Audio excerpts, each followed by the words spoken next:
lovely day!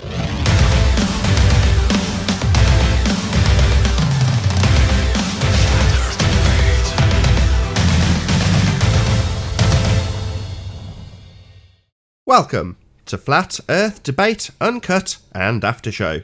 I'm your host, Nathan Oakley, and if you're new to this channel, or you've not done so already, be sure to subscribe and hit the bell notification icon to keep up to date with the Flat Earth Debate. If you'd like to join the Flat Earth Debate community, then go to nathanoakley.com and join the Flat Earth Debate community there to keep up to date with the community Flat Earth Debate.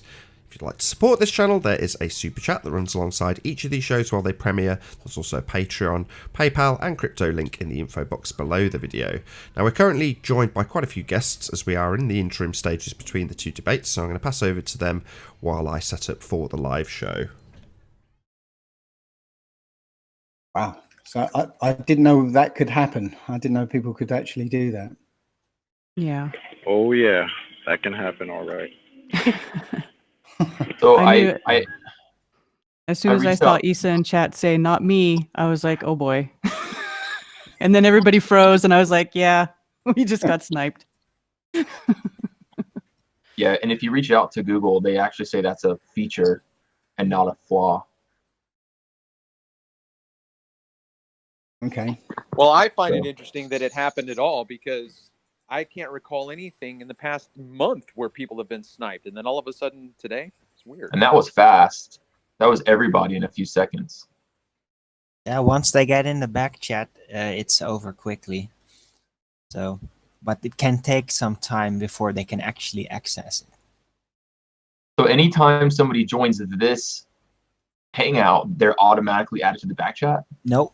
They have to do that actively in a separate window of Google Hangouts. Okay.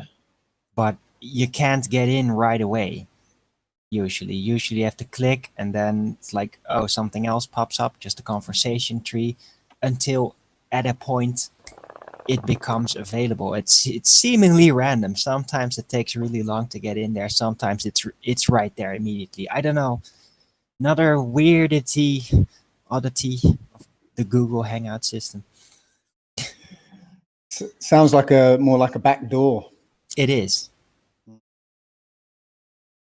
But it's probably because the entire Hangout system is just, it doesn't seem like it was all designed as a one unified thing. It's all these separate systems that have been stitched together and made to work.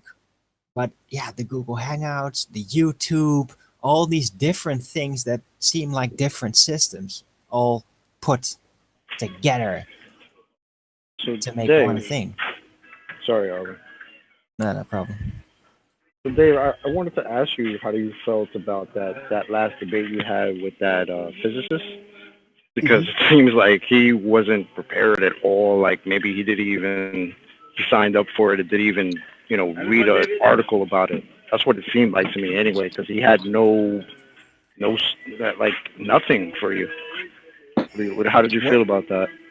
Well, the thing is, I didn't organise this debate. The two guys who were sitting in the middle organised it, and I was just a participant. And I met Pierre in the car on the way to the place, and on the way there, he was super confident. He was, he even seemed smug. Actually, he thought it was going to be a walk in the park. So I thought, obviously he's been prepared and he knows what he's, how he's going to, try and take me on this.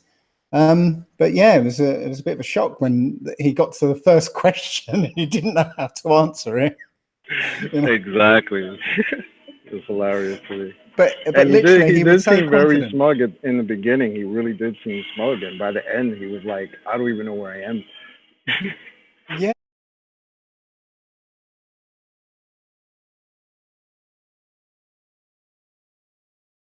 Oh, what a day! What a lovely day!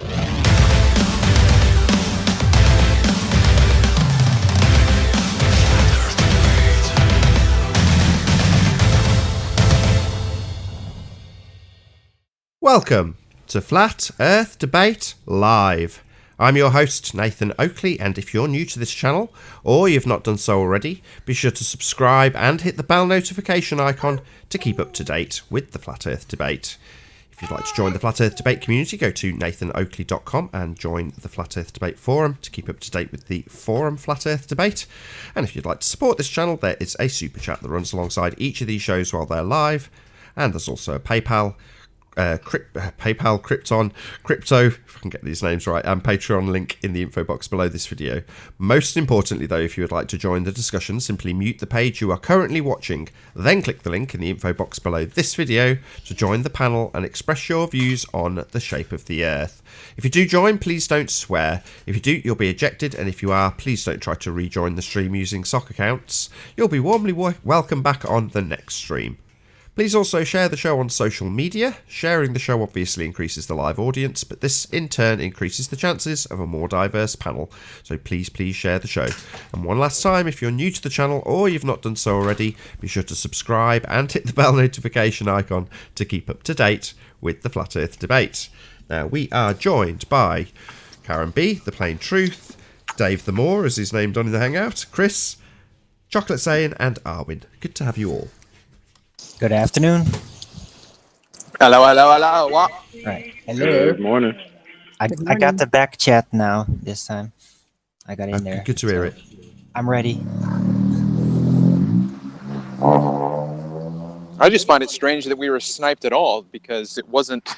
It's just. But it hasn't happened for a long time now, I know. has it? Yeah.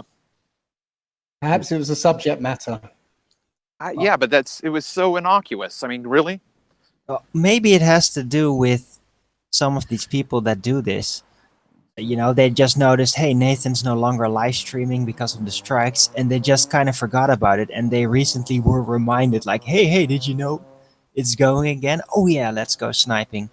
So they just, they came back. Fair enough. So, Karen, you there? Yes, I am. I often get to have you in while we do housekeeping, so I'm going to rattle my way through it, and I'm going to direct some of the questions at you for obvious reasons. So, any signs of curvature? Not that I have ever seen, no. And you're out looking for it. Amazing. About axial rotation. No, not at all. Oh, this is easy. About any evidence of any scientific evidence of gravity? Scientific evidence of what? Gravity. Scientific? No. Science!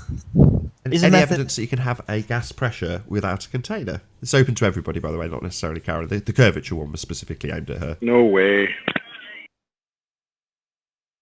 Nah. Obstruction. Without the balloon, there is no pressure. No. That's the one Conspiracy that Cats, bothered me the most 2018. when I was in school. The gas pressure thing next to the vacuum. That always bothered me.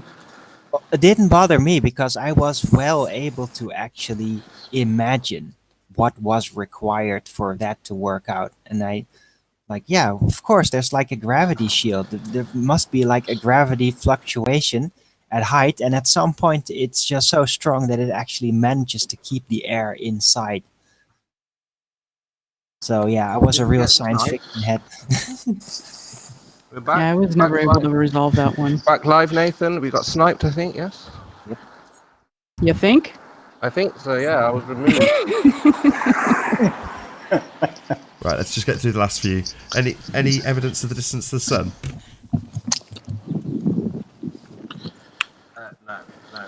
No signs of that. So I have a question on that one. Go ahead. Do people still say that they're like Arwen and Riley say there's no? I forget how they say it. No distance to the sun or no. There is no distance to the sun. So if one could prove angular size change, would that disprove that statement? In other words, if you can show that the sun is moving farther away as it circles the plane and closer as it gets, closer to your latitude or whatever, and it's getting smaller in angular size or larger, would that disprove that claim?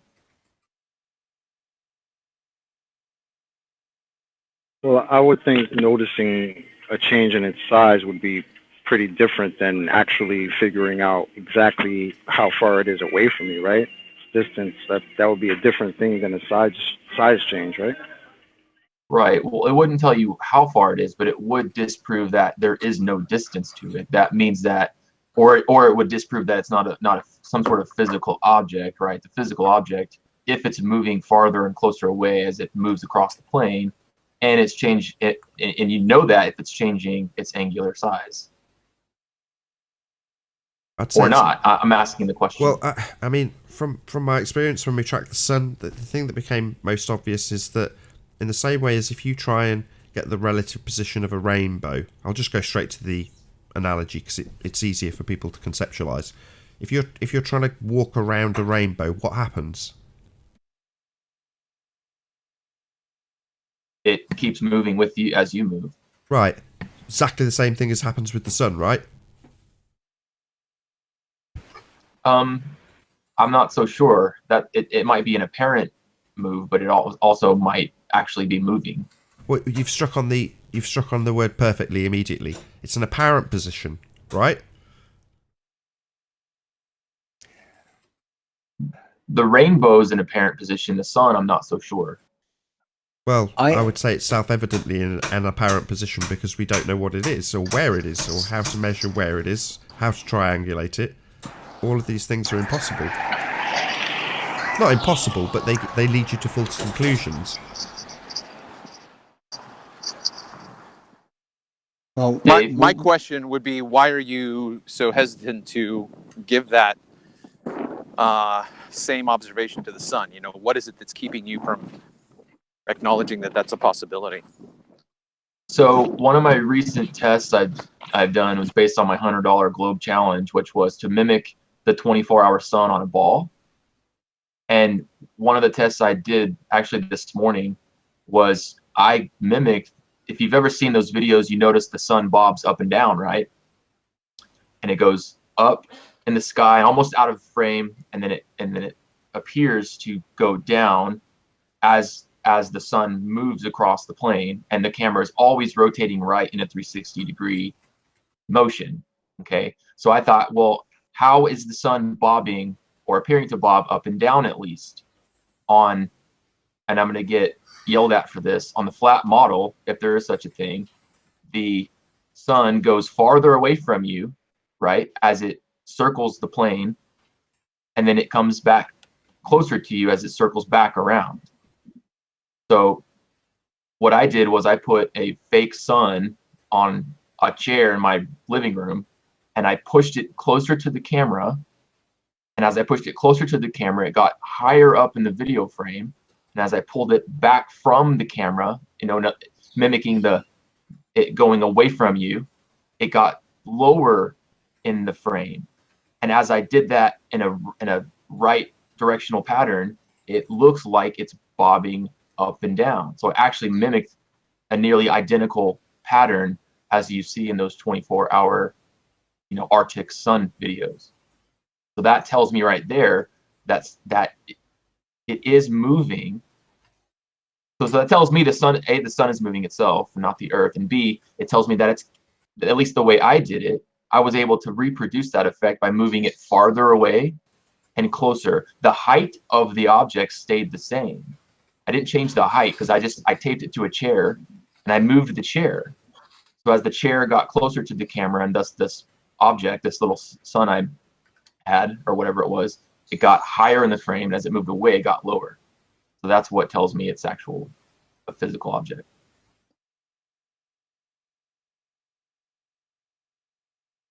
A physical object or a focus of light, because you know, an actual focus of light could appear as a physical object from that perspective. Yeah, I mean, it's possible. I don't know, but I wanted to be able to reproduce that effect since I made this challenge to the Globers to do it on their model. And I thought, well, that it's only fair if I'm able to reproduce a similar effect on some sort of a flat plane, plus the the assumed theory right now, right, again, is if the sun circles above the plane, if it's over, let's say you're at the equator, right, as it's overhead, it's going to be much, much closer to you, versus if it's on the other side, 180 degrees away, it's going to be much, much farther. So that's how so if you think about it, right, we have a natural phenomena of the sun, and we have a hypothesis that if the sun's farther, it will be lower, and if the sun's closer, it will be higher in the video frame at least. And I used that hypothesis and that research to mimic the sun, the 24-hour sun at least, on a flat surface, moving 360 degrees to the right. Now, I didn't do a full 360. I don't have enough room in my living room. I did about, I don't know, 90 degrees maybe, 100 degrees. But so it doesn't answer the question, the distance. I just wanted to sort of push back on there is no distance. It's possible that there is a distance to the sun. Okie dokie. Any evidence that you can have a gas pressure without a container? No. Nope. Can you bypass an antecedent? No. The antecedent consequent relationship is it just is. You can't bypass an antecedent. No. The necessary antecedent for gas pressure being something to press upon, i.e. a container. Exactly. Okay, what about evidence of a self-perpetuating molten iron core at the centre of a presupposed spherical Earth? Eleanor doesn't like it. No, at all. No, Nathan. Last but not least, the R value. No. No R. No, that. It exists in math. But is that it? So I'll just quickly say to Arwin. So Arwin, I was talking with M. Scott Beach. You know M. Scott? Have you heard of that guy, M. Scott? Yeah. Yeah. So I was going back and forth with him. Hold on. And Sorry. No, I haven't. Who's M. Scott Veach? Sorry. Who's this person you speak of called M. Scott Veach? Okay. So he's the son of an astronaut. He's a ball earther. He defends the ball. He argues for the ball earth. And the reason why I bring him up is because I was discussing with him about gravity and things like that, flat earthers, and he was saying, flat earthers lie or say the wrong information. But he said he agrees with Arwin's version of gravity. Because I said to him, so which flat earther do you agree with, or do you think says something right?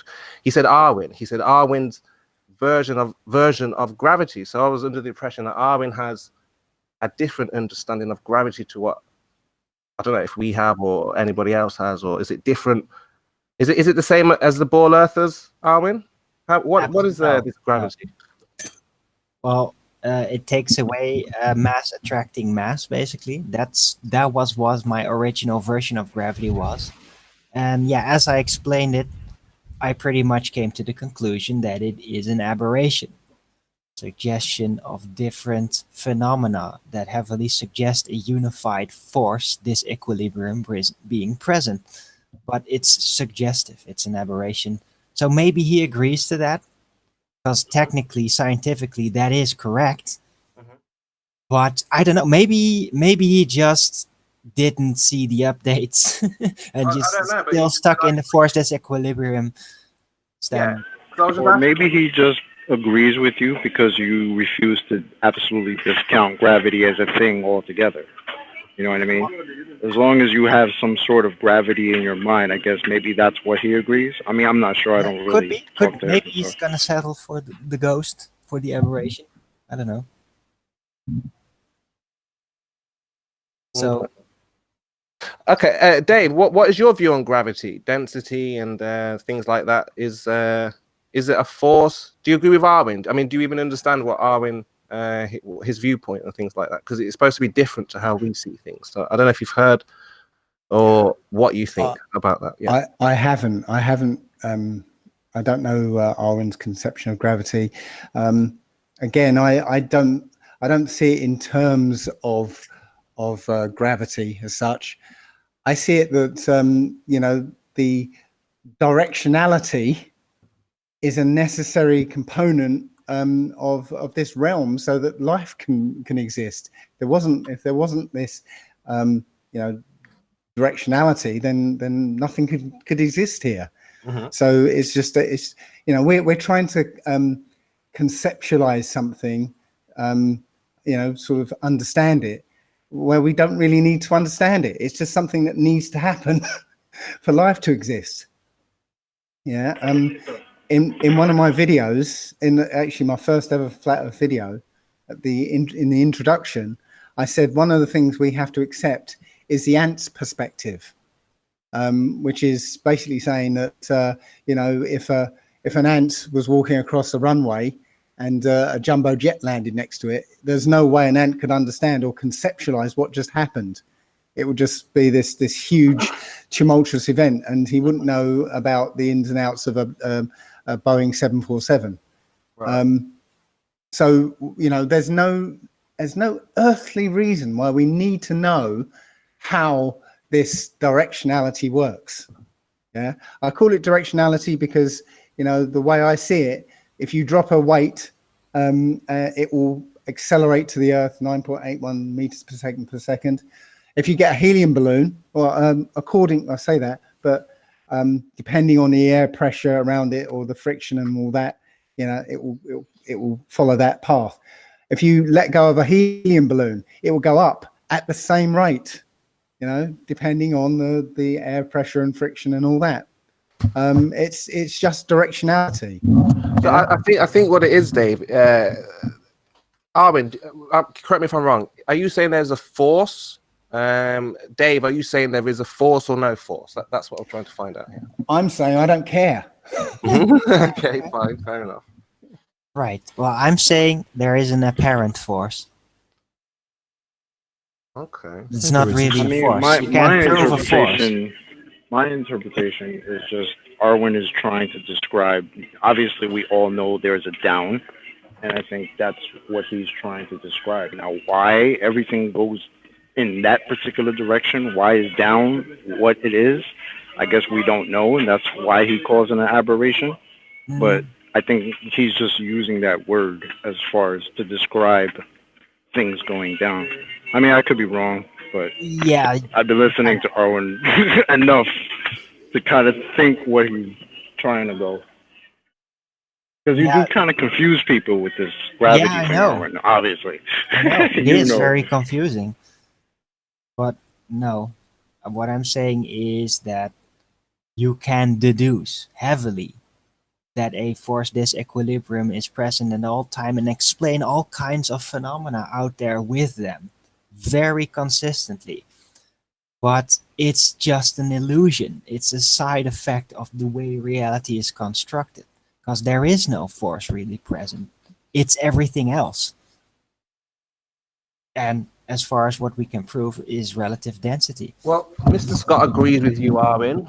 He's a supporter of your, of this idea of gravity. But it is confusing, like you were saying. Yeah, it's complicated. But I don't think things are being pulled, Arwen, like being pushed or pulled. Things fall, things go up, things fall, in my opinion. Well, to the force disequilibrium, that's why I keep calling it that, not a push or a pull. It's not even relevant. Oh no, we got a couple of new guests. Max Morgan, how you doing? Can you hear us? Hey, Hello, it's Max. Anon. Max? Yes, I can. Hang on, let me mute my other. There we go. No worries. How you doing? Is it Anon? How you doing? He just spoke up. Pretty good. Good to have you both. Thanks, man. Thank you. Yeah, I would like to address your density question. Yeah, the gravity. So, is it a pulling force, a pushing force? What is it? What is gravity? It's a pulling force. It's an attraction. It's called the law of universal gravitation. It's a law. So if it's a law would be something that we observe happening always. So can you show me? Yes, correct. Okay, so can you show me mass attracting mass always? Yes, I can. Yes, I can. Oh, excellent. Let's see. Okay, you'd like an example of an experiment that you could use to reproduce excuse me. this? Natural laws deal with the natural world. So why are you Correct. telling me about an experiment? Show me mass attracting mass always. Okay. That's your claim. Yes, it is. It's a very weak force. It's described as a weak force, isn't it? Sorry, this sounds like a description of what it is rather than you showing me mass attracting mass always. Okay, if I was to show you, I could show you via an experimentation, correct? No, that's not a natural phenomena. Do you not Why know not? what experimentation... Why not? Sorry, why are you talking over me? It's not I a was just natural saying, why not? phenomena. I'm asking you to show me the natural phenomena. Show me mass attracting mass. That would be a phenomena. And you're saying, I'll take you to an experiment. Well, that comes considerably after you observe a natural phenomena if you're going to claim that you've got science for this. Yes, you can observe the natural phenomenon with an experiment. No, dickhead. That's not how science works. Well, you don't observe it with an experiment. Shut up! Stop talking over me. Stop talking over me. I haven't finished. If you carry on, I will kick you out. The first step in the scientific method, what is it? Starts with O. Hello? Oh, you're Hello? asking me? The person claiming science, what's the first step in the scientific method? What claim did I make about science? You're telling me you've got an experiment. That's science. Experiments is an observation. Excuse me, an experiment is a hypothesis test. You don't know what science is. An experiment is not an observation, it is a hypothesis test. Are you stupid?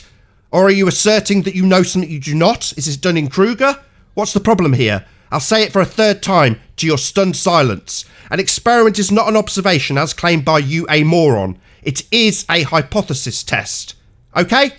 Say yes. Oh, I apologize. I thought this was a debate. I didn't think that this was you've claimed you've got an experiment when I've asked you to show me a natural phenomena. I say, show me mass attracting mass always. You say, I've got an experiment, implying science. An experiment being a hypothesis test. Yes, this is a debate, one where I understand science and you do not. So, do you have the capacity to show me mass attracting mass always? Do you have the capacity? Don't ask me something. Rather than support your bloody claim. Dominance. Stop asking me something and support your claim. You're playing a primate dominance game. Kick him. Quit playing a primate dominance game. No, show me your claim. You say mass attracting mass happens always. Show me. Okay. Mass attracted to the Earth. There is one example. That's an experiment. Your mass of your body is attracted to the Earth. That's a begging the Now, question fallacy. If you would like me to I'm stopping you explain- because you're using a begging the question fallacy. You are assuming the Earth is a sphere, correct? And we are attracted to the centre of said sphere. That's begging the question. No. Nope, wrong. Incorrect. So you're not assuming we are attracted to the centre of the mass through this force of gravity. That's not what you're Doesn't matter if the asserting. mass is flat. It doesn't matter if it's a sphere. Mass attracts mass. So show me. That's a religious assertion if you don't demonstrate it. No, it's not. So show it us then. That's a fallacy. You Asserting haven't that it's a shown us religious your assertion. claim. Hey, how So- come a foam doesn't get attracted to a giant mountain? Because the mountain doesn't have as Why much is mass. why are you as the answering Earth. this guy's convenient. question? How Why convenient. is it we've now moved on? You're Are gonna you move going to back you're your gonna move to assertion? the largest matter of mass. Now, Sorry, if you'd you've like to stick on excuse topic, me. we can. Excuse me. You have come with a claim of a universal law of gravitation. I'm saying Yes, it's a law. Are you still talking over me? Don't do the dominance game, my friend. Oh, Yeah? like you are. Yeah, you were talking over me. Now I'm throwing your accusation at me back at you, and you're doing it again. Don't play the dominance game, my friend. Don't be an alpha male. I mean, don't play the dominance game like you are. Yeah, don't play the dominance game. Oh, because you're better at it. Yeah, you're damn right I am. Oh, now show me mass attracting mass. You're always. more dominant. That proves you're right. I am. Oh. So show me your claim that mass attracts mass always. Yes, back to that. mass attracts mass always. Yeah, that's a religious assertion. Unless you can bloody demonstrate it, you stupid religious zealot. It's just your religious belief in this shit. So demonstrate it, don't just claim it. That's a religious assertion.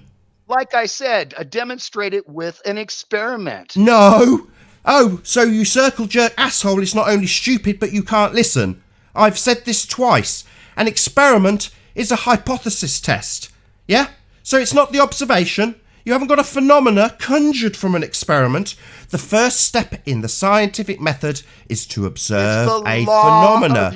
I keep asking you, and you're playing the dominance game by talking over me and ignoring what I'm asking for. If you're going to claim you've got an experiment and you're doing it again, because you seem to be projecting your playing of the dominance game while you talk over me. I have a point. You have ignored it. My point being that the experiment stage is not the first step. The first step, doesn't matter if he can contain himself while he plays the dominance game again. So if you can contain yourself, I'll say it for about the 5th time. The first step is observe a phenomena. That's why I keep asking you to show me the phenomena of mass attracting mass. Every time I do so, you circle jerk us back to about step 4, which is experiment stage. That comes after you observe the phenomena, the same phenomena I'm asking you to show me, which you've not yet done. I've explained it. Can I jump in real quick? Sure. Okay, so what? Who am I talking to? The baller? Max. Oh, okay, hi Max. Hi. Okay, so I'm gathering that you're seeing an observation. Okay, what is the observation you're seeing? I'm seeing that mass attracts mass. No, you're describing something. Tell me. Be specific, Max. Yeah, Be specific. What do you mean, mass attracting mass? Because so do you see a car attracting to another car? No. Do you see a snooker ball attracting Let me try a different ball? sorry, Spurs. Sorry, see. Travis. Sorry. Let's try a different word. Where? Yes, I can see. Where? I can see he's triggered already. I'm talking, so he's got to be talking to, hasn't he? This I thought you wanted an answer. On a power I thought I trip, was trying asked to a play the question. dominance game. I'm not allowed to answer the dominance question? game from an asshole. Can I answer the question? Yeah, it's Can I okay, my answer friend, it? my beta male friend. Okay, I'm not. It's okay, my beta male friend. I will continue to talk regardless of your claim to be an alpha. You're not. That would be me, the person running the show. Quite literally. So, you will shut the fuck up while I talk, okay? Excellent. So, demonstrate the phenomena of mass attracting mass. And if you can't, tell us where we can observe this phenomena. Where? Okay. Am I allowed to answer now? yes, you are. Oh, thank you. That's what the pause is for. Now, if you take a large lead ball. So, asshole fails immediately and starts describing something when I have asked very specifically with a very elongated question. Where? That would be a location, not a description of apparatus, but a specific location, denoted by the word where. Nathan, take a breath. Yeah, let him talk. Let him put his point out. Oh no! If this is just a game about who can overtalk who, Well, Nathan wins. The thing is, Dave, Nathan wins every time. Max, you're answering your own. No, you don't want a conversation. You want to talk over me and assert your dominance. Go ahead, Max. You're not being specific. We're asking. I am being specific. I get cut off. Okay, so the premise is, where have you seen this natural phenomenon? Where have you seen this? Go. Okay. You can observe it if you take a large lead ball. Max, please. And take. Okay, I can't. Answer. Spurs. Listen, now I'm treating you like Nathan. Let him finish. He's trying to say that if you take a lead ball, okay, now go, Max. But I didn't ask that. I asked him where has he Just let him seen- finish. Just let Okay, him fine. finish. Go ahead, Max. If you take a large lead ball and a smaller lead ball and you suspend them and isolate them from other attractions, now I'm gonna have you to can jump in. observe you can observe that the lead Wow. balls are attracted to each other. Okay, Cavendish. Really? But didn't Have you you- say, sorry, have have you you- done this sorry, yourself? hold on, guys, To a hold on. mountain because So- it doesn't have a mass as large as the Earth. So why Hold would on it a work second, with Karen, two lead sorry. balls and not something going to a mountain? Yeah, Max, Because Max, you failed to wait, I gotta realize- answer. Wait, I gotta ask the question. Can I answer that question? Jesus Christ!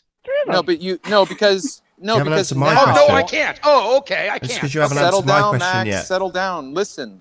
Travis, You What's are the reason now for asking questions if they're just rhetoric? yeah, I'm asking a question of where, and you've described how to build something. Now, I'll ask again. Anywhere on Earth y- you y- can do you see mind it. just letting me answer? All these lead balls growing off trees. Sorry. I completely agree with Sorry, Nathan. can I You just have get not my sentence in answered without you interrupting where me, please? You have seen this observation, Ah. Max. Yeah. So you've described something. You've described building something. Now, the words used were, where do you observe this natural phenomena? So clearly you don't understand what a natural phenomena is, given that you've described... Sorry, I hadn't quite finished my sentence. Triggered, aggressive, dominant, B-male, can't help talking. Yeah, you're going to talk... Is this just a contest for who can talk over who? Again, I can't Hadn't talk, quite okay. finished, had I? I guess if I'm not allowed I to hadn't talk- quite finished. Yeah, Mr. Dominant Male. So, you haven't observed a natural phenomena when you take Yes, I your have. lead balls and suspend them. That would be a man-made device, not a natural phenomena. So you It is still a haven't answered, natural and he still can't phenomenon contain himself. with a My man-made God, you have device. some sort of inefficiency with your brain. When someone else talks, my friend, wait for a pause. Don't just assert that everyone's talking over you when you are in fact the one talking over everybody. So, I'll try and get to the end of the sentence. Let's see if you can stop ejaculating. So, Okay, go ahead, make your fallacious. you don't need to give me permission. I run this statement. show. Thank you. Go ahead. Yeah. So the words specifically used were natural phenomena. Something that occurs in nature. So your description of a man-made device does not cut it. I would like to go back to my original question.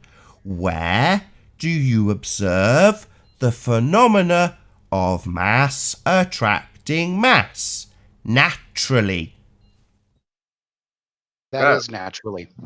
Yeah, natural Wait, I have a phenomena. question. I have Your a question allegation for is Max. completely false. Your Max. allegation is completely false Max. to say that Shh, that's not calm natural down. Calm because down. you built something. Max. No, that is a completely false allegation. Max, I have a reject your question. assertion. I have a question for you. Go ahead. Is it natural for two perfectly round lead balls to be suspended next to each other? Is that a natural occurrence? Oh. Then it's not a natural phenomena you're observing. Let him answer. Let him answer. Your argument is completely fallacious. I'm sorry. That is a completely fallacious argument. Why? Why, Max? Why is that fallacious? You were asked, where do we notice this in nature, natural, and you continue to bring up lead balls hung by a string. Where do I go to find lead balls hanging by a string in nature? Oh, come on. Phenomenons can be natural whether they've been constructed or not. It's phenomena, not phenomenons. There's no nuns among phenomena. No, is it natural constructed means not or made by man. Contrived? So wait a minute. So because you learning. claim that it's not natural, He's learning. then that completely obliterates the fact that they attract each other. Is that what Yes. you're saying? Oh, No so it shit. doesn't happen. Yeah, oh, it doesn't. So it's false. That's why we're asking because for where it's it not happens natural. naturally. I see. Well, Okay. put it like if you this, want to go Max, to natural, I know where you're going to go. Max, My next- can you replicate a sunset in a laboratory like that? Can you replicate curvature in a laboratory? That has Can you not, do wait, we're those talking things? about gravity. Can we No, stick but on this is one the point. topic? Yeah, no, yeah. can we stick to Yeah, one exactly. topic? Gravity. Gravity. Gravity is natural. It's supposed to be a natural force, not made by man, So just Right, like lightning or any other thing that's naturally occurs, you can replicate in laboratory, or you can't. Like sunsets, you can't replicate sunsets and the light. Can I question you this? Go on. Do apples hang naturally off of a tree? Yeah. Okay. So, can you measure the attraction between the apples hanging off of the tree? I don't know. Can you? Can you measure that attraction? No, because you can't measure it that small. So in that you need to bring something into a larger mass in order to measure that attraction. So Okay? What That's attraction? why you go Sorry, for lead sorry. balls. It That's seems why like you sorry use to the lead interrupt. balls, Sorry, bear because with you me a need to- second. I'm a bit you need to- confused. It seems like you've now just I wasn't decided. allowed to finish. Can you stop Okay, I'm not talking? allowed to finish again. Yeah, Not allowed because you to seem finish. to be begging the question. You seem to be just telling us that there's an attraction. And now I've asked where the attraction lies and can be observed. So should I go to an apple on a tree to observe this attraction? I said I just explained that you can't because it's not strong enough on an apple. So what you're saying is we can't observe the attraction. So there is no natural phenomena of this attraction. Okay. Can I answer now? If you had a measuring device that was what do you call if they could measure fine enough, small enough, yes, you could measure the attraction between the two apples. Absolutely. What attraction? The attraction of universal gravitation, the law of universal gravitation. We're back to square one. Show me where I can observe mass attracting mass. I'm looking at an apple right now. I don't see it attracting another apple. What the hell are you talking about? So you're saying that only if you can see it, if the force is only big enough for you to see, otherwise it doesn't exist. No, that's what a natural 'Cause I was- phenomena. there Sorry, has to be a phenomena in excuse order me. to Sorry, prove it can I just respond to scientifically. that? So no, well, we would in order start- to observe, start why am I with being talked looking at over continually? things. You've made your assertion about your bloody apple with no attraction going on, and just asserted that we have a force that we must measure, even though it's not been observed yet. And you're saying that because you can't observe the two apples attracting each other, that they're not attracting each other. No, I'm saying I don't observe the two bloody apples attracting each other, you complete dick. Right, because you can't see it that small. So what you're saying is, it's something that we can't see, we don't observe, but we should start measuring it. No, don't put words in my mouth. That's not true. Right, well, where do I observe it? Back to square one. Where's this happening? Where's the natural phenomena of mass attracting mass always? Okay. That would be all of the objects sticking to the Earth. Always. Sorry, that's not mass attracting mass. That's relative Sure it is. density. No, if you want to talk about... I was waiting for you to get there.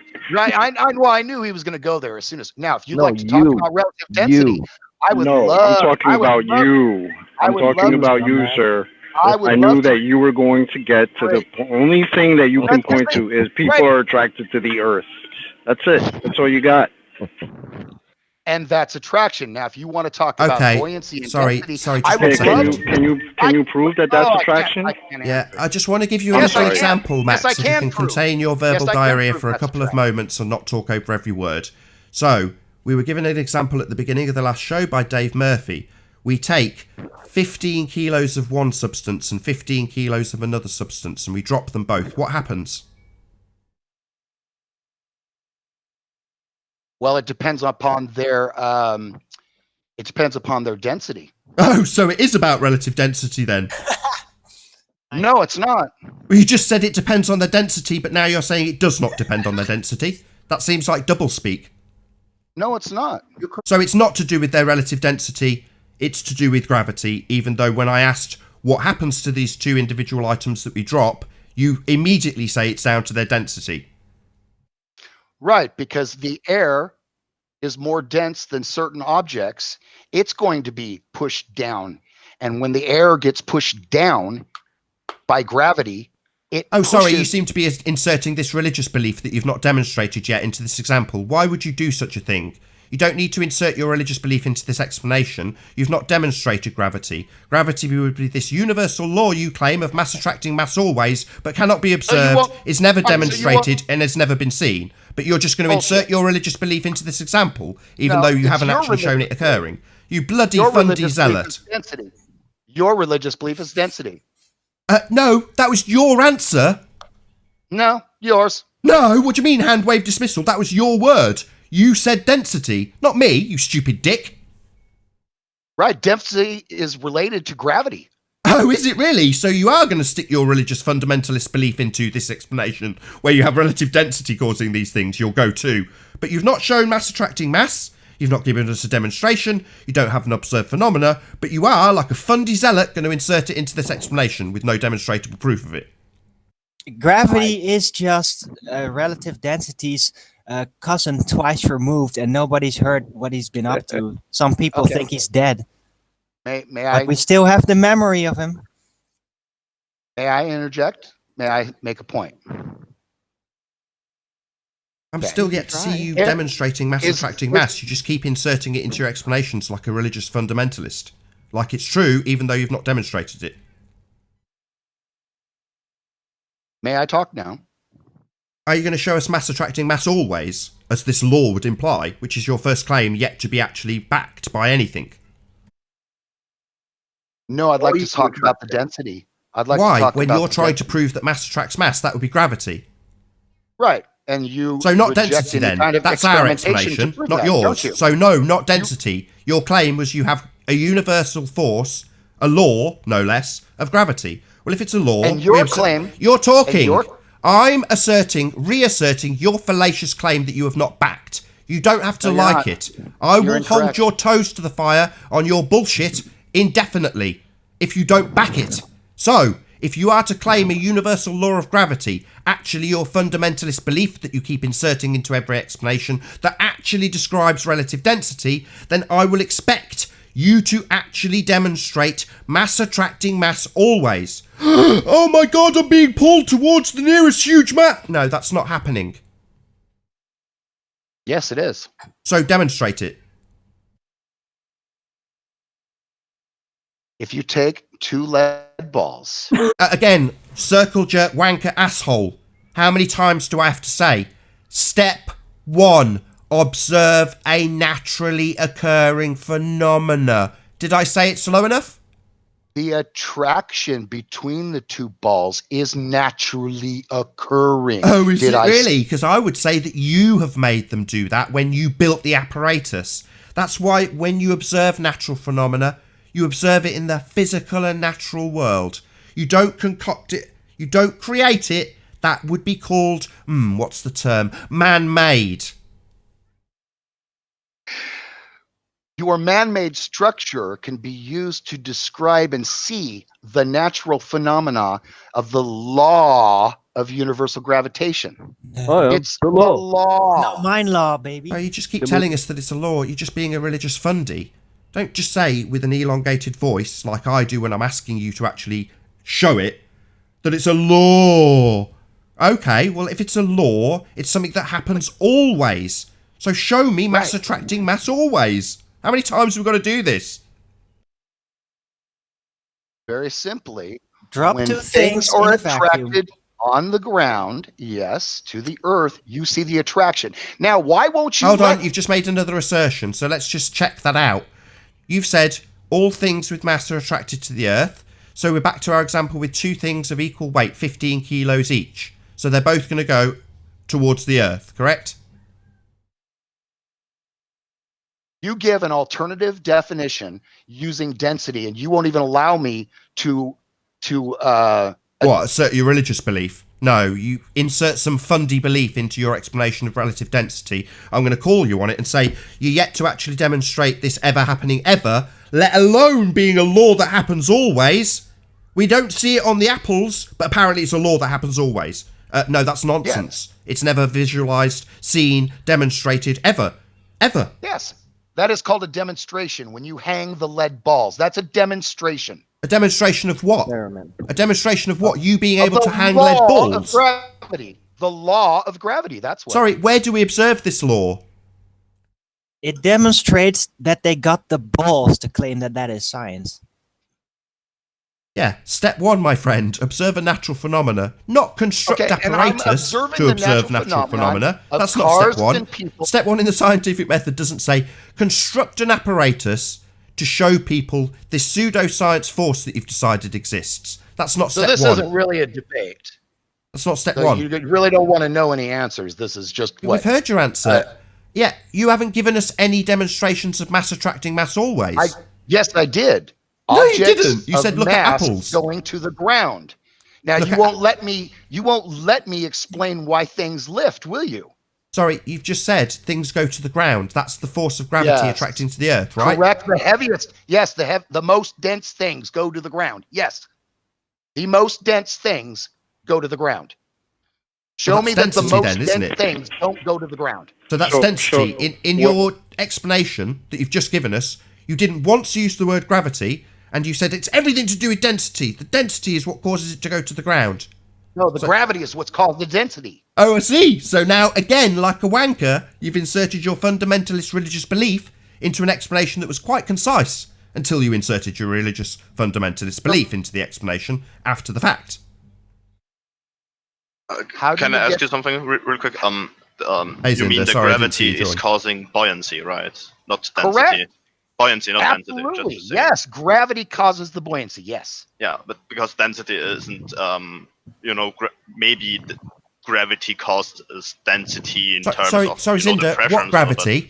What You don't gravity? have buoyancy in Sorry, outer space yet. sorry, we're now describing something we've not been shown yet. We haven't been shown this, Cinder. We haven't been shown gravity yet. So why are we now talking about gravity like it's real while this asshole talks over me constantly? You don't have density. You don't have buoyancy in free fall. Why is that? Why do you not have buoyancy in free fall? Who gives a shit? Because of air friction. Oh, who gives a shit? It's called air friction. Air friction. No. Yeah. No. Yeah, the air we seem to be friction getting causes sidetracked. velocity. You can Sorry, eliminate. Zinder's come in and decided to back you, Well, right? you And can just decide eliminate to the back air you with your friction. religious assertion of gravity. Oh my God! See, Why are you don't- saying, oh my God, over the top of me? Yeah, just contain your ejaculations. This is your last opportunity. You're basically being very disruptive, and I'm sick of it.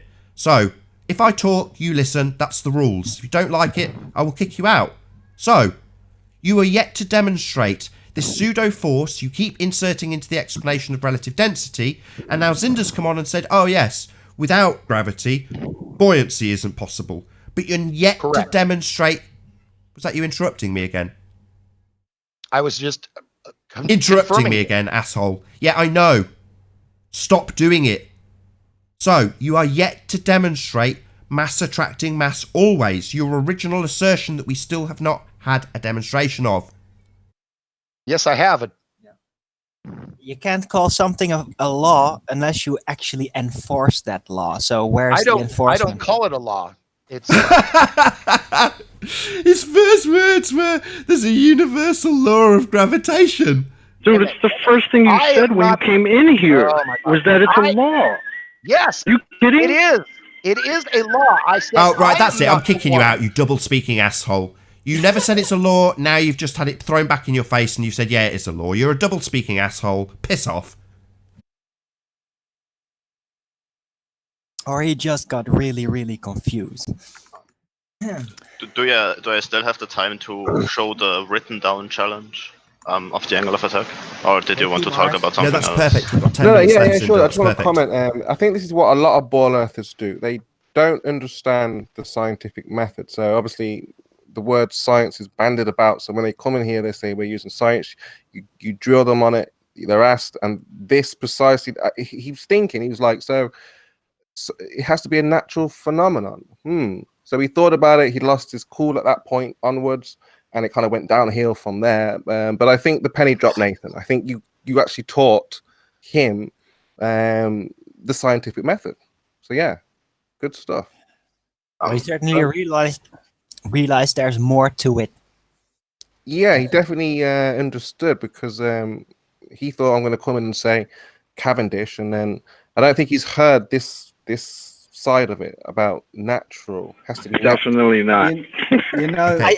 guys. Sorry, guys. I You know know, Cinder's guys, worked very hard I- on this, and I actually want Cinder to present it because we've got about 10 minutes left on the live show. Oh, no problem. Can I just say something? Yeah, go ahead, Dave. Right. Well, when I know this guy was way off, but when we have a debate like that, we really should, really honestly, just let the guy speak until he stops, and then rip him apart, and then let him try and come back from that. I mean, that was a bit painful. Everyone shouting over each other and then calling each other names and all that. I mean, seriously. We should have let him. Totally red herring us, though. I know, but we should have let him, go to his fullest extent of his red herring and then rip him apart, rather than let him turn it into a fight about who's the alpha male or not. You notice on the mainstream media they actually do a similar tactic if they have any topics on they're sort of sensitive, like if they're talking about 9/11 truth on Fox News or something, the host of the show will interrupt the guest constantly when he's answering questions, and the whole purpose is it's like a tactic the mainstream media uses so there's no information that gets put out, because when you're constantly interrupting someone, you can't. There's no there's basically nothing's happening. No, There's but what they're doing is they're out. You make a good point, but what they're doing is programming the public to give that emotional response. Instead of actually giving information for them to contemplate, they give us, this is what you're supposed to be feeling about it. Okay, that's the program. One of the things. Can we just hold fire on it just for a few more minutes? Sorry, I'm really sorry. After there's an after show. We can discuss this at length, as long as you like. But for now, I just want Zinder's angle of attack challenge to just go out to the public, if it's okay. So I'm just going to show the 2 pages like now on screen share, just to mention I sent it to Anthony and he looked at it and made some corrections. And so this isn't the final form, because the final form might be more in favor to the participants. That means every change that will be made in favor to the people claiming the $5,000. So I'm going to present it right now here. You guys can read it later. Just now that you can see it, Anthony has Anthony has the file too, so he can show it to you, Nathan or Arwin or whatever. So this is the first part, and this is the second part.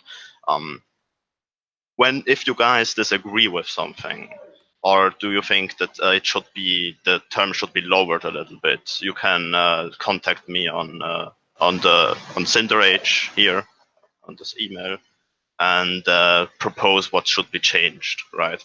So the only changes that will be made in favor of you guys, if I would make any changes. We should definitely forward this to Life is Short, because he would know exactly what to do, probably. Yeah. So I'm sure I'll take part. Go on. I was just saying, I'm sure I'll take part. That's the whole reason I want Zinder to present it. Great. Yeah. And, I'm sure I'll make it available if people want to study it at their leisure. It's been on screen now. He's gone through it. Yeah, perfect. So you guys can read it carefully and tell me if you disagree with something. It is kind of the same challenge as I spoke out like 1 week ago, but I made it a little bit more specific.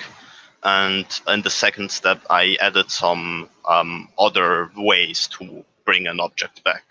So I think the second step will be the one that will contain the most discussion, and I might lower the terms a little bit towards the second step, if you can tell me specifically what you don't agree with.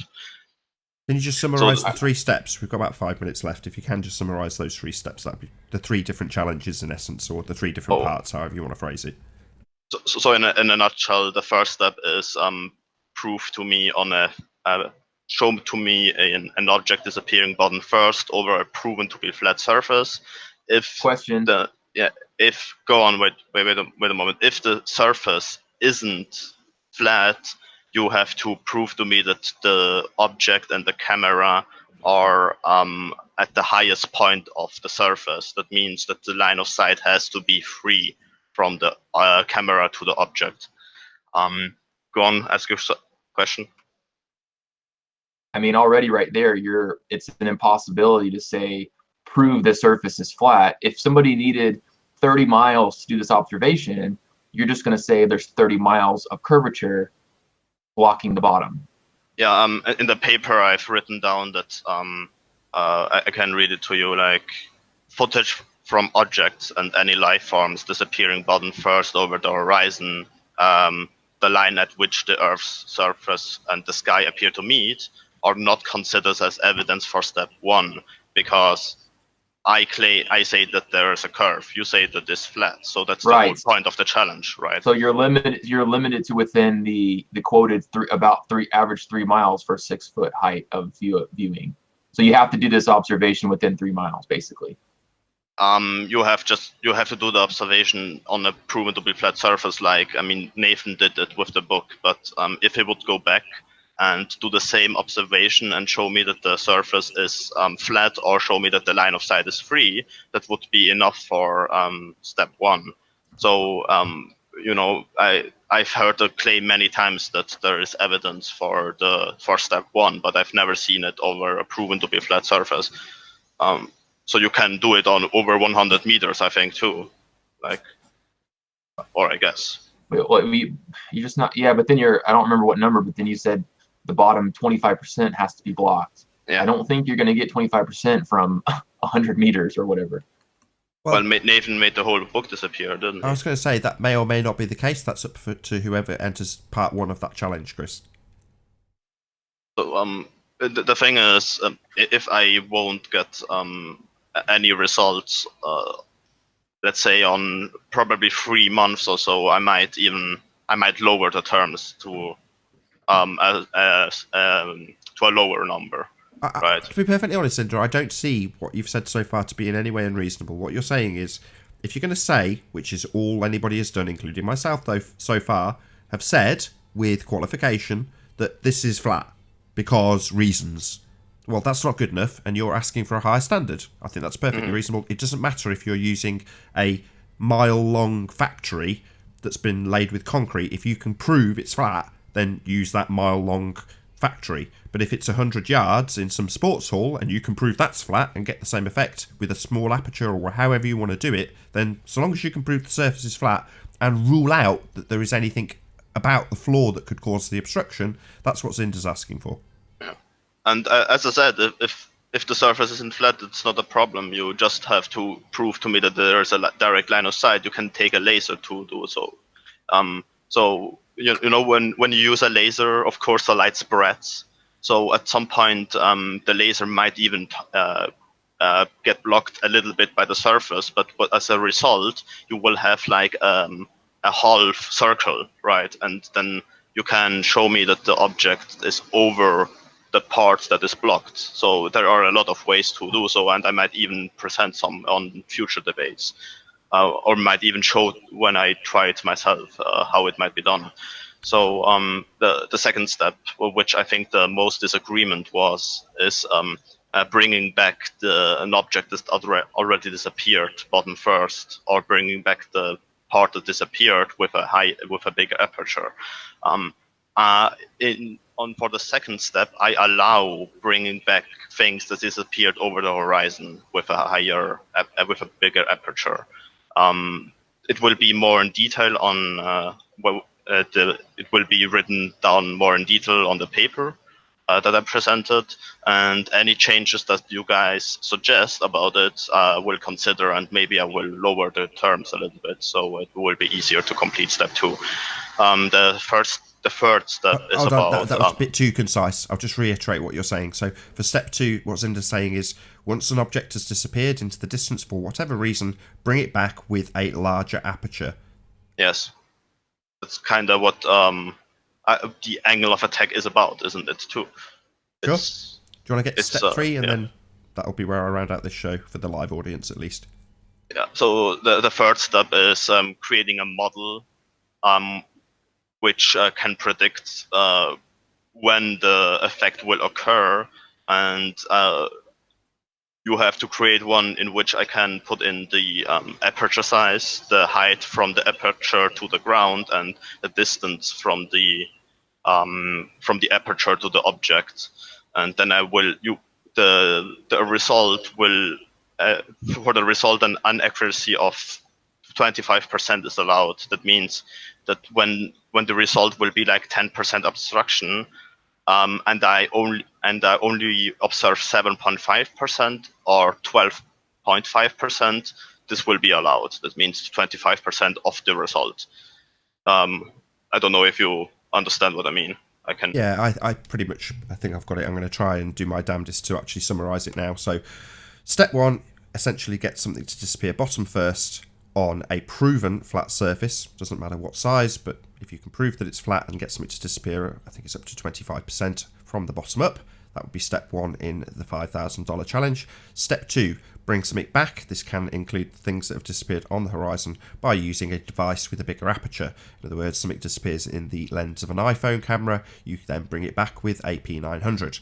That would be step 2. Step 3 would be to essentially put this down into mathematical terms so that you can see a working equation to define how things disappear from bottom up, i.e. summarize the angle of attack in a model format or mathematical format. So that's step 1, 2, and 3 of Zinder's $5,000 angle of attack challenge. So be sure to take part. If you rewind a little bit, you can see the actual terms laid out on screen. With that, I'm going to say if you're watching this on either Nathan Oakley 1980 or Nathan Oakley, then stay tuned as the after show will follow. But for at least the time being, I will say a massive, huge, enormous thank you to all of the live audience for tuning in and hopefully sharing this debate. If you'd like to keep up to date with the Flat Earth Debate community, then go to nathanoakley.com and check out the Flat Earth Debate forum. I've been Nathan Oakley, and I'll see you all in the next video. Oh, what a day! What a lovely day!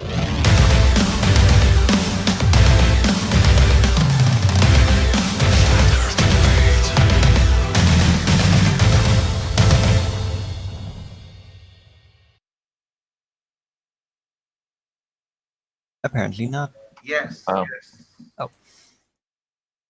Oh, hey, I was just gonna say you did a really good job on that debate with Fight the Flat Earth. Oh, okay, cool. Thanks. Yeah. One sec. Yeah, John sent me a load of quotes. They were very funny. I've got a little correction for you, Zinder. So I'm going to have to eat a bit of humble pie here. So step 2 of your challenge, I said, I don't think that's possible. But I've actually seen it done now. So I think it absolutely is possible. Perfect. So I think it was show 4. I can't remember which one. It's probably not 4, but who cares? The QED series that Ranty did a 6-hour extravaganza of. I basically chopped it up into 6 parts and then put it out again, premiering over the last week. And in one of them, he had an actual... No, it wasn't. It wasn't in the demonstration. It's a recent video. I'm going to show you this. So I'm going to go on mute and see if I can dig this out for you, Zinta, so I can actually show it you. Oh, great. Talk amongst yourselves. So just as in the paper, right? The people who claim the steps are to be done have to show me that their own observation, right? I've written it down because you can't like steal a video from someone else, for example, in general, right? You can't steal a video from someone else and claim it your own for as evidence for something. That would be kind of a little bit of cheating. So go on. Yeah, of course. You've got to do the observation yourself. Yeah. But I'm really looking forward to it. Go on, P. I was gonna say I don't think the argument you were making is good about natural versus man-made, or because in science when they say natural, they're saying as opposed to supernatural, not as opposed to man, because man is part of the natural world in science. That's complete bollocks. Yeah. It's not, because religion deals with supernatural, like God, heaven, angels. That's supernatural, and science deals with natural. That's like anything that's like would include humans. We are part of nature.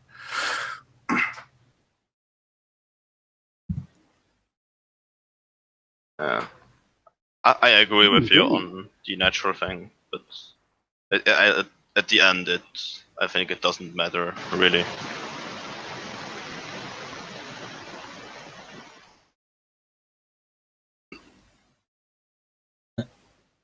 Hey Zinder, can you put your? Sorry, can I just share read your this screen out again? just for 1 second?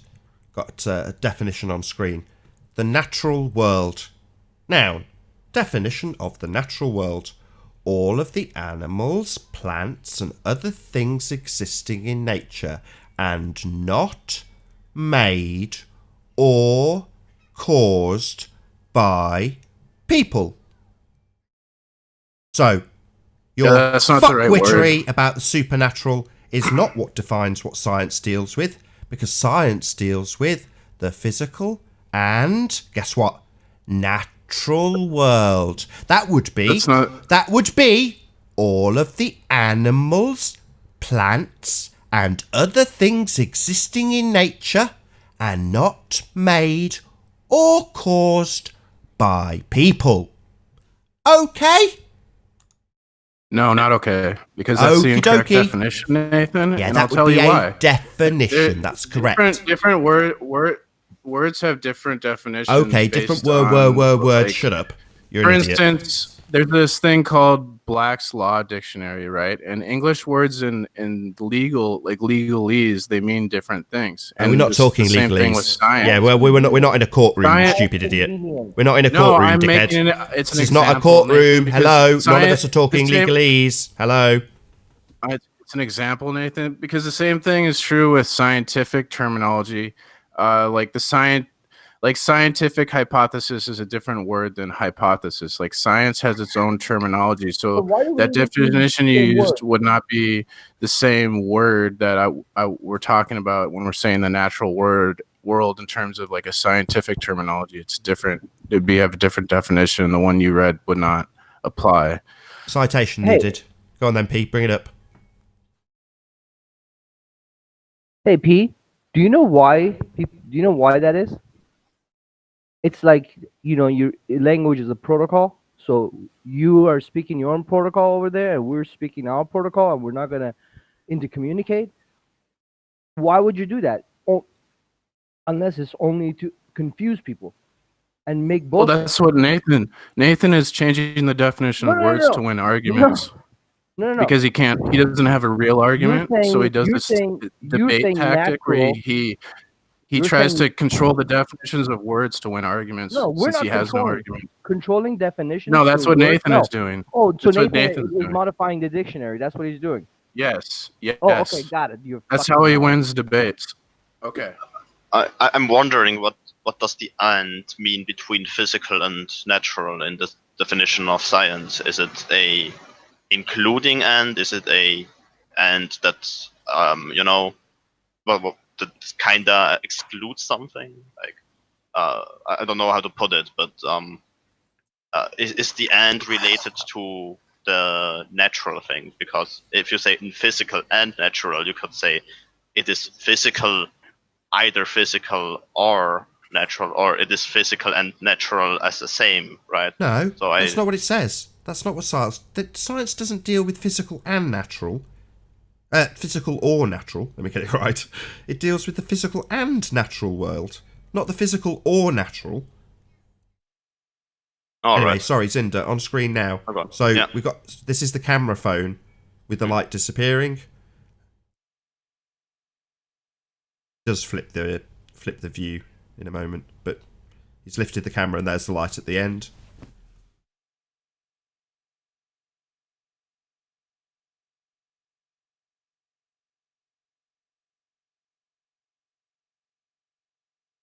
So light, no light, light, no light with the camera phone.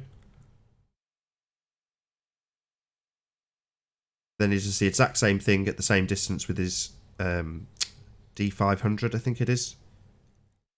Yeah. Give it a second. There we go. 70D rather. Oh, great. And he couldn't get it to do it with the Canon. So there you go. Yeah.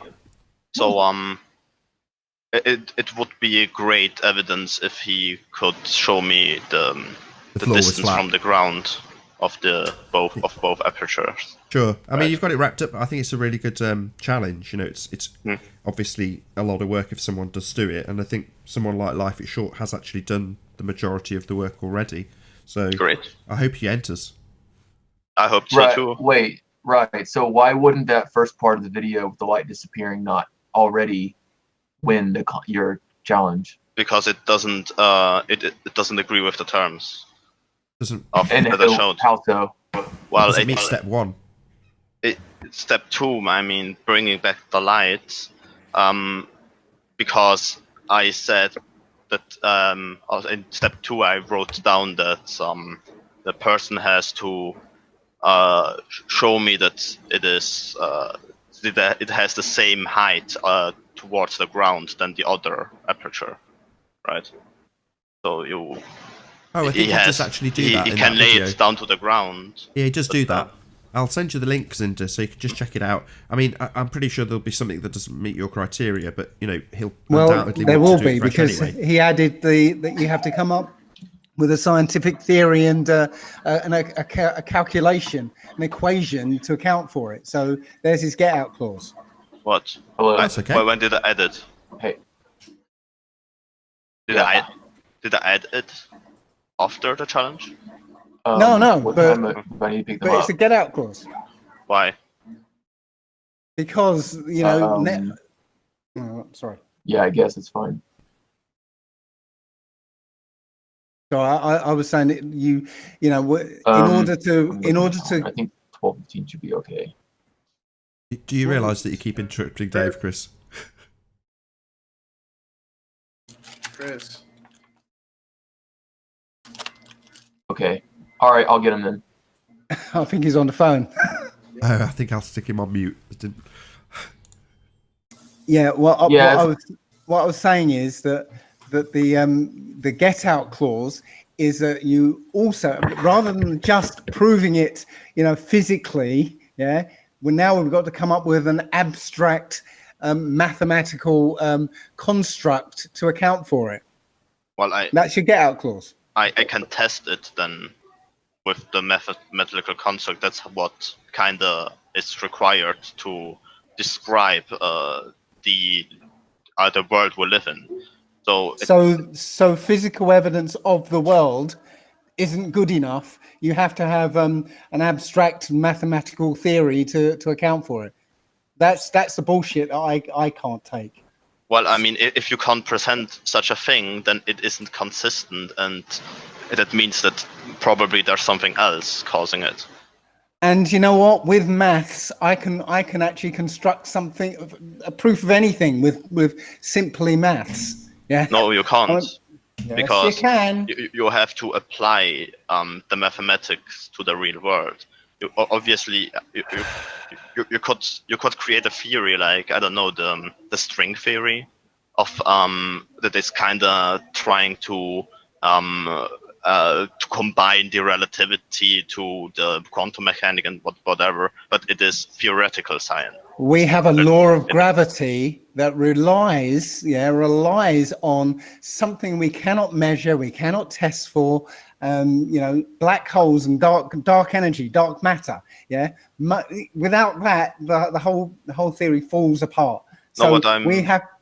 Let's go. Let's not get too deep into it. But my point was that you can't. Sorry, you can't just create a mathematical construct and say it's reality.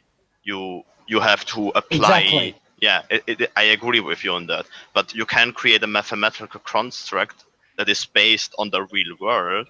Let's say the angle of attack thing is proven to be real. Then you can take it and create a model or equations that predict when will you see the effect occurring. And that's why I also put in 25%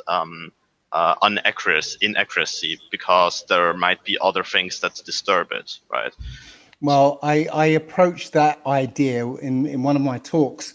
I called it Dave's banana theorem, where I can take the shape of a banana and with a bit of clever maths, I can apply it to the movement of the planets. Yeah, and that's all it is. It's a construct that matches, matches some observed phenomena. Yeah, according to you, Newton is still relevant, even though Newton's theories, even though he created a whole branch of mathematics to explain his theories. and they turn out to be wrong. So that whole mathematical construct was bullshit. Well, don't you agree that when you apply mathematics to something real, like let's say to measurement systems, right? So you have let's say you have a scale or whatever with 1 inch and then 2 inch and then 3 inch, etc. So you can say, all right, if you put 10 of those scales, will have, I don't know, 1 feet or whatever, and then you can apply it further. So you can take measurements of the real world and put them into mathematics, and then predict when something will occur. Most of the time. Yes. So most of the time. Now, mathematics is a human construct, yeah, which really doesn't match the real world, because if we wanted a real world mathematics, we'd use something based on the Fibonacci sequence, which has a direct correlation with the real world. Everything is created according to the Fibonacci sequence, not the linear number sequence that we use. Yeah, but anything we observe on the Earth, at some point, obviously, it will be too complicated to put into a mathematical construct. But in theory, it is possible to put observations in a mathematical construct, and then with the mathematical construct, you can then predict what will happen as next, right? So it is possible for everything on Earth if we would have the capacity, like the computer capacity and smart enough people to actually make it. But obviously, you have to take the real world and put it into mathematics in order for it to work. No, the real world is the real world. If you say the real world does this, and then you produce some mathematics that says otherwise, which is real? It's the real world that's real, not mathematics. Yeah, but we started the discussion because of the angle of attack, right? So if you take let's say if I have an aperture with the diameter of 1 centimeter and the height of 1 centimeter towards the ground and the distance of 10 meters, and then let's say half the object will disappear, then it should be possible to model it, so I can know when will the effect occur and how much of the effect will be visible. Because you know what, there are several factors going on in that phenomena. Yeah, when you're looking across water at some distant object, yeah, you get the Fata Morgana effect, right? Which does hide half an object. Yeah, it hides the bottom half of an object because the top half of it is reflected down in this atmospheric effect. So there are several effects going on. One's perspective, one's this atmospheric effect. You cannot give a mathematical rationale for incorporating all of these effects. You can't do it. Well, the Fata Morgana. So it's your get out clause. The Fata Morgana thing isn't always. It doesn't always occur, right? It depends on atmospheric conditions and so on, right? Indeed, and yes. That's real world. Yeah, you can't model that in maths. Well, I mean, all right, that is a good point you made. So I think I will put into step 3 that it should work at a certain percentage of time. So, like, you can, after you made the model and after you tested it, you can say, all right, under certain conditions it doesn't work. So I might accept other things, like you still want somebody to come up with a mathematical model of what we're seeing. Yeah. Yes. So I can test it for myself. I can test the effect for myself then. Well, right? You know what? I'm not a mathematician. I'm not a mathematician. Okay, I don't really give a toss about maths. All right, really, seriously. Okay, I don't need to have a theory and a mathematical explanation for things, and I can't construct one. And I don't know too many people outside of the the mathematical establishment who are and who care as much to build one. So again, it's a get out clause. Nathan, are you still here? Yeah, I'm still here. There was a person, right, who came pretty close to a model of the angle of attack, wasn't there? The one person who talked to Renty on the, I think those were 6 videos he presented. Yeah, life is short. Oh, life is short. All right, perfect. So here you have it. Like, life is short already did something that might be like considered evidence for step 3. Okay, well then that's great. I hope he comes up with something to your satisfaction. But the point I'm trying to make is when you prove something in real life, that's enough. Yeah, if you do an experiment and show the the effect you're after, yeah, that's good enough. If that experiment can't be disproved, it can't be shown that it's some other thing going on. Right, then that is good enough. Well, but without the model, I can always claim that something else is going on than the angle of attack. You know. Can I make a comment? Yes.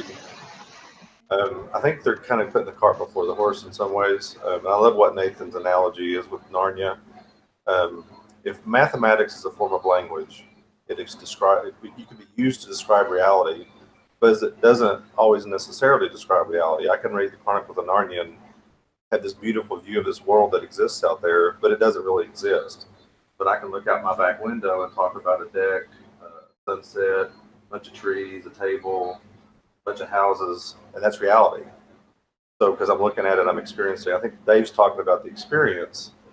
And I think the other one, mathematics can describe reality, but if you just put mathematics into play, say, okay, this is reality, it starts to fall apart. And I think that's what Dave's saying. Yeah, I agree with that. I mean, I can program a video game and put in some certain rules, mathematical rules that I don't know, that when like up is down and down is up, and like non-Euclidean geometry, which, like, I don't know, you look through a tunnel and the tunnel will be like 100 times longer than when you look from it from outside, for example. Of course, you can apply mathematics to stuff that isn't real, and then you get a result that doesn't correspond with the real world. That's what I agree with. But I don't think you can start with mathematics. You have to start with observation and try to figure out the world, and then you can try to use mathematics to describe what you're seeing. Yes, that's why it is step 3 of my challenge. So right, but you can also make up some mathematics that describes the situation we're talking about, but then not match the rest of reality. Yes, then it will not be accepted as step 3. I mean, like, create a model. I wrote down create a model or an equation that predicts reality with following functions, and then I will go. I will describe what the model has to do. So I see no problem with that.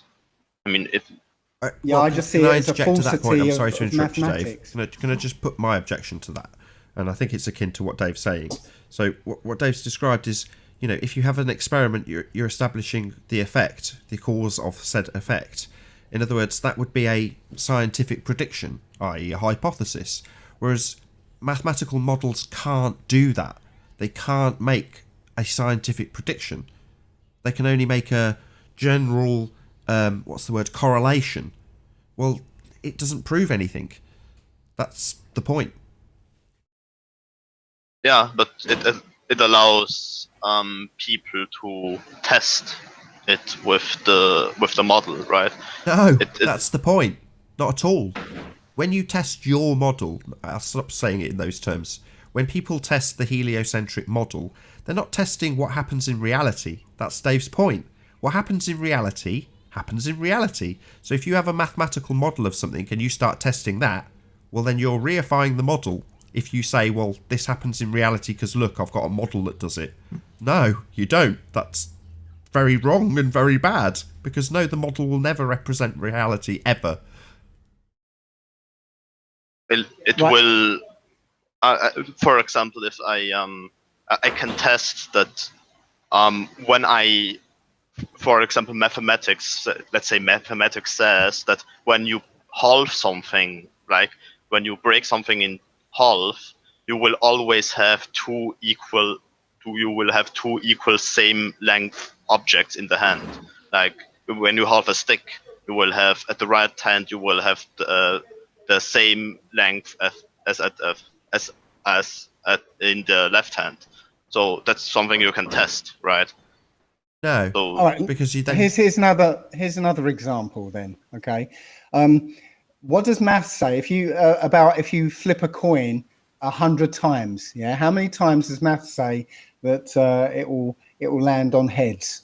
well, that's probability, and No, it it's still says maths. 50%. Yeah, but Well, it doesn't. in real life, no, it's not going to be 50% because 51 or occasionally, 49. Yeah. occasionally, it's the coin's going to land on its edge. Occasionally, the coin's going to roll off somewhere else, and you don't find out whether it's heads or tails. Yeah. The point is that reality is reality, and maths is maths, and neither the twain shall meet. Maths is just a reference to reality. It's not reality itself. I agree with isn't reality. That's what I completely agree with you. And but when you apply certain observations into maths, you can take the maths and then predict how certain things will occur. no, Like I've got to. That's where I with a interjected car. last time. So if you're dealing with the physical and natural world, what we observe, a prediction would be a scientific prediction, something that's predicting something occurring in the physical and natural world. That's science. But when you say the word prediction, you mean a mathematical prediction, non-scientific. Well, therefore not dealing with the physical and natural world, but dealing with numbers. So not relevant to the natural and physical world. I'm not talking about science here. That's the problem. We are. When we talk about the natural world, that's precisely what we are talking. That's exclusively what science deals with, Cinder. But I'm not. I'm not applying science. Physics is about the natural world, and that's almost all math. Physics is entirely like mathematically. Yeah, but just real quick. He had a problem with step 3, right? And step 3 doesn't require science. I mean, I don't expect from you guys that you will prove it scientifically, the angle of attack thing. So I don't know why science came up here. I'm not talking about science here. Because beyond that, you've got Mystic Meg predictions. What do you mean? Well, you've got scientific predictions, something that you can establish through systematic experimentation. Well, what you're asking for is repeated observation. Well, observation could be classified as, if it was of a phenomena, part of the scientific method to establish the cause of an effect. Well, you're almost defining the effect as a phenomena, but it isn't. But if you want apply science to it, you can, of course. But that is not my requirement, as I said already. So what made you think that I was talking about science when I when we talked about step 3? Because you used the word prediction, and you're under the impression that your prediction, when using said mathematical model, represents something in reality, and it does not. To represent what happens in reality, you would require science, something that studies the physical and natural world and establishes the cause of an effect in that said natural world. But that's the real world. Mathematics is not that. Yeah, I agree that mathematics isn't the real world, but let's say you drive in a car and you drive at 100 miles per hour and you drive for 1 hour, then you always then you can be sure that the distance you passed was 100 miles, right? So that's where mathematics can kind of predict what happens in the real world if you stick to it. So that's kind of what step 3 is about. There is always a correlation between things, including the angle of attack thing. There you can go. scale it. You've used that great word, correlation, right? Yeah.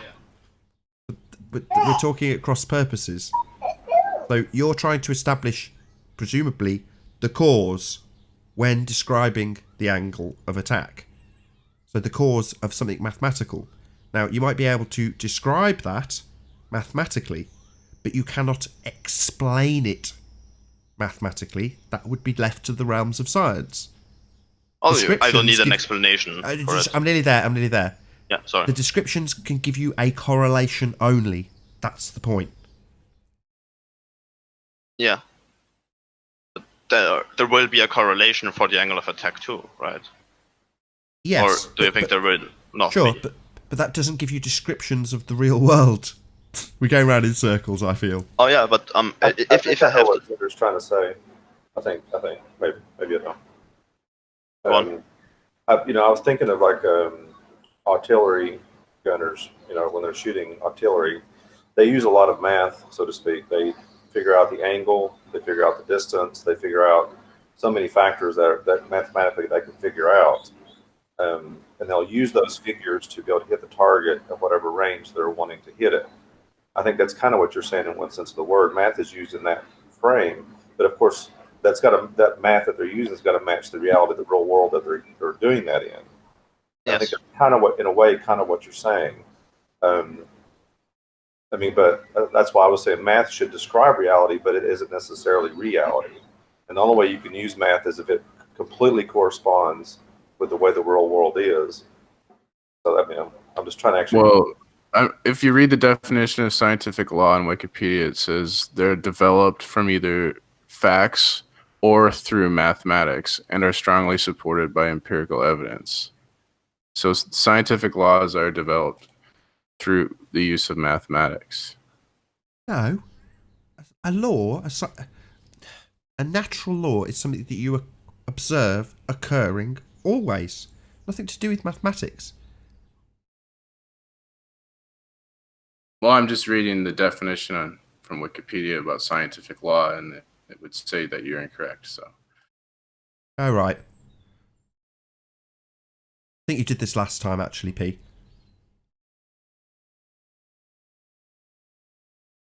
I mean, this is what I was saying earlier about how you manipulate the debate by controlling the definitions of words. So you win your argument. When you don't know, you get the incorrect definitions because you get them from John Stunja, who's an idiot. No, sorry.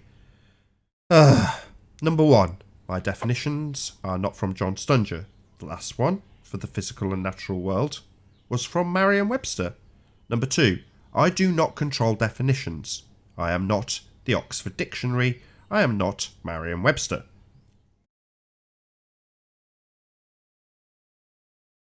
That's your debate tactic, Nathan. You control the definition of the word. So you're going to repeat it. I am not the Oxford Dictionary. I have no control over the definition of words. Okay, P? Maybe say it a third time. Like it'll have more strength that way. You find the incorrect definition. Use the incorrect definition, Nathan. That's what I'm saying. So Merriam-Webster's wrong. There's multiple definitions of words. You do not understand how language works. We're into how this long now. have you been speaking English? You seem to be ignoring me. So, Merriam-Webster is wrong, according to you, P. Yes or no? Do you beat your wife? Did you stop beating your wife? Yes or no? Sorry, P, we're talking about... Did you stop beating your wife? Yes Bye-bye, or P. no? Yeah. Did you stop beating your wife? Yes You're really or clever. no? You're really clever. Yeah, I don't control definitions. Well, yes or no questions. Sorry, yes or no questions are sometimes kind of stupid. I have to agree with Pete on that. So me asking whether or not his statement that number one, I control definitions, and number two, that my cited definition is the wrong definition, to clarify whether or not when he says Merriam-Webster by extension, the definition I got, was wrong, to clarify whether or not that's actually the case, that's unreasonable, is it? Yeah, you son of a bitch. Why are you swearing? When I... No need. But you think that's unreasonable, P? So he's saying the definition I cited is wrong, even though it's not my definition, it's Merriam-Webster's definition. But apparently that's the wrong definition according to him. He probably means it is wrong how you use the definition, like what you apply it to. So I have never read his definition, whatever. So I have no knowledge about the this topic. But I just let me want to fill you agree in. with him. No worries, I can fill you in. So he said, natural world means not supernatural. So I went and got up a definition of natural world, and it said something completely contrary to his assertion that it means not supernatural. So my definition flew in the face of that, but apparently that makes Merriam-Webster wrong. And I was seeking clarity if he actually thinks that the definition given by, not me, but Merriam-Webster is in fact wrong. That's why I asked him yes or no. Is that the incorrect? Are they wrong? Of course not, it's just a definition of a word. Oh, he talked it in concept about science, right? The person you just cited. The natural world. Yeah. What was he talking about? Science in that concept, or what was it talking about it? He said natural means not supernatural. Yeah. I mean, the person you cited was talking about science when he was talking about the natural world, right? Right, and Merriam-Webster were talking about quite very specifically, in fact, as stated, the natural world. That thing that we were trying to define, that Pete said not supernatural, and when I brought it up it said not man-made. But there we go. Clearly they're wrong, according to P. Oh, my bad. It's me that's wrong because I make these definitions. Yeah. I was just wondering if the context was just, or if you took it from another context. So if you took it from the right context, and then you asked a yes or no question, I think that's completely a valid question you made. So Fair yeah. enough. So that's my answer to it. Fair enough, Zindo.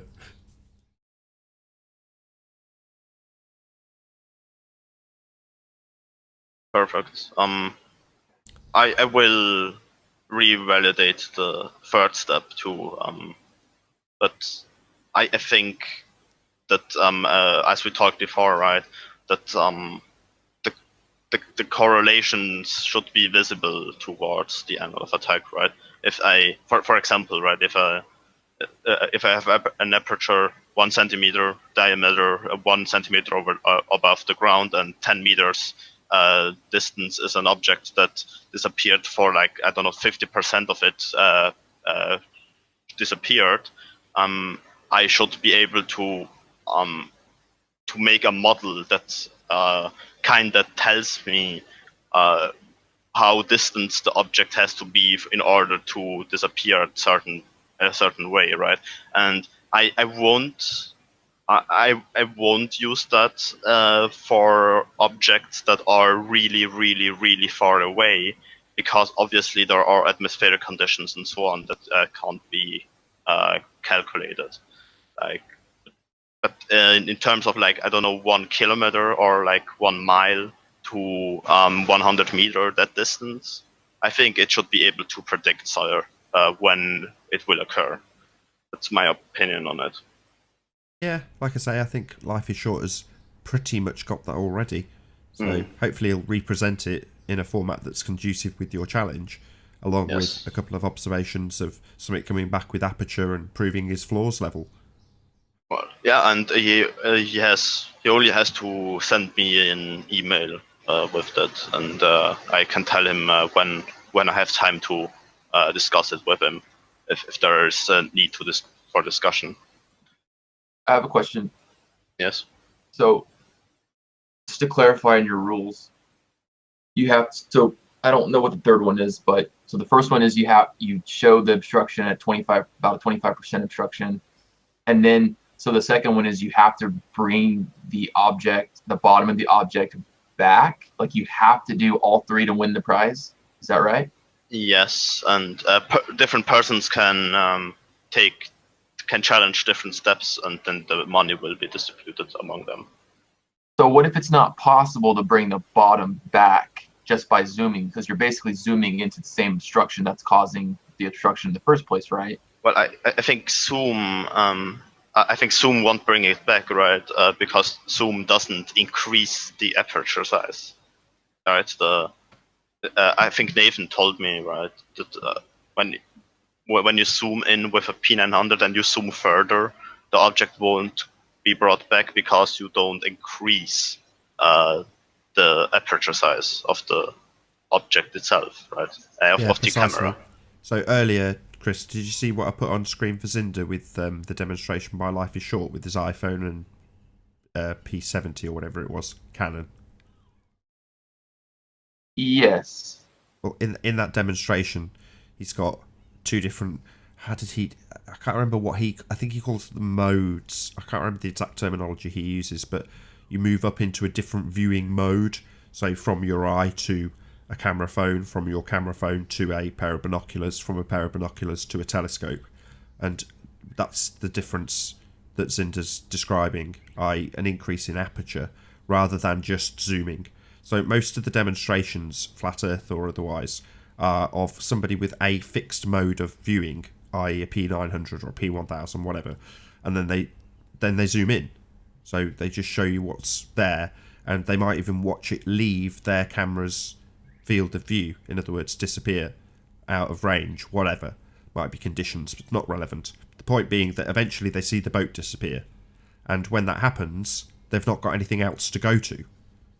Whereas what Zinder's describing is you watch, well, you'd have to film it. So you film it with an iPhone and watch the boat disappear into the horizon and then go, and you can't do anything. You do your zoom with your phone, you pinch to zoom and it doesn't come back. Then you go to a low level 10 times optical zoom camera, totally different but with a bigger aperture. And then you zoom in with that and see if you can get it to bring back. And if it disappears out of view as it carries on and it travels towards the horizon, you then pick up a P900 and then bring it back again. In other words, you're scaling up the aperture size by going from mode to mode. Yeah. So in step 2 here, I included where is it? The third option that you can use is like you can bring back objects that disappeared over the horizon. So the surface doesn't have to be proven to be flat for step 2, right? So you since I claim that there is curvature and you guys claim that it is flat, I thought like, all right, if there really is curvature, then you shouldn't be able to bring it back at all, right? The object has disappeared. So this observation can be made by really, really vast distances. It doesn't have to be done on 100-meter surfaces. Now I see. Right. So it does have some element that can support ball. In other words, if the assertion that the horizon is a physical obstruction, the leading edge of the sphere that you're looking over, then as Zinder correctly points out, it would be impossible to bring it back with a bigger aperture because it's gone beyond a physical obstruction. Yes. That's Genius. kind of what... Genius. So if someone really brings the object back, and I wrote down here that it has to occur in like in 30 minutes difference from when you change the aperture, because like what did I write here? Like bring back at least 25% of an object that was missing over the horizon is allowed under following conditions. Like the same rule applies above, and you can read it then if you want. Then no physical changes towards the objects were made between switching the aperture. So you can't just like, I don't know, nuke the building or whatever you were looking at and say, oh, right here it is obstructed now, right? So and then like not more than 30 minutes shall pass between the both footages. So in other words, like you can't like make the observation and then wait a week, and then the atmospheric condition will be completely different, right? And then say, all right, it's proof. So you have to do it after you made the first observation. Gotcha. And I think it's kind of fair, yeah. Can you just, so tails on to the end of the show, can you just give us your email address so that anybody who wants to contact you for either the terms and conditions or to claim that they've won can get in touch All with right, I can give it again, of course. And on the paper, the email address was written down too, so everyone who has seen it during the live show, the email address was visible there. So it's zynderage@gmail.com. Exactly. Excellent. Well, with that, I'm going to say, first and foremost, a huge, massive, enormous thank you to all of the debating panel for making this debate possible. And, of course, a massive thank you to all of the premiering audience in either Nathan Oakley 1980 or Nathan Oakley YouTube channels. Be sure to check out nathanoakley.com and join the community forum to keep up to date with the Flat Earth community debate. And also be sure to like, comment, share and subscribe. I've been Nathan Oakley and I'll see you all in the next video. Oh, what a day! What a lovely day!